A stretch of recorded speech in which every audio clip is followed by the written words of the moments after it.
Today we're taking a quick break from the Rideau for an episode in honor of spooky season, but we'll be back next time with more stories about the canal. Every fall, right around Halloween, rivers across Ontario are filled with zombies.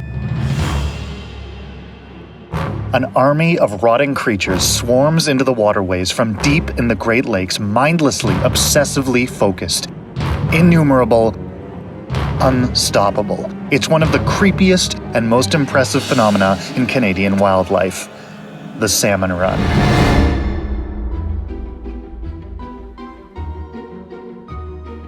Salmon spend the majority of their lives in open water, but they return to freshwater rivers and streams to spawn, and that is when things start to get horrifying, thanks to programmed senescence. In short, their bodies give up on absolutely everything except getting them up the river to the spawning grounds. They barely eat. Their immune systems are suppressed. Their organs shut down. They start literally rotting from the inside out. They turn into zombies. On a good day, that might mean just spreading open sores. On a bad day, their eyes can fall out of their heads. Every ounce of their energy is dedicated to moving them upstream and none to keeping them alive. It's a sacrifice they have to make. They're not just fighting the current, they're hitting rocks, rapids, and throwing themselves up waterfalls, desperately trying to reach the spawning grounds. So no surprise, they don't last long after spawning, if they even make it that far. But the horror does not end here, because now these rivers are filled with dead salmon. And the ecosystem proceeds to absolutely feast on their corpses.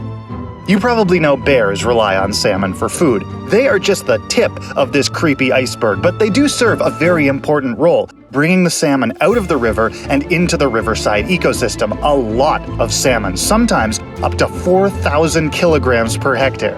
They'll often leave their meals half finished, and that's when the rest of the food chain goes to work.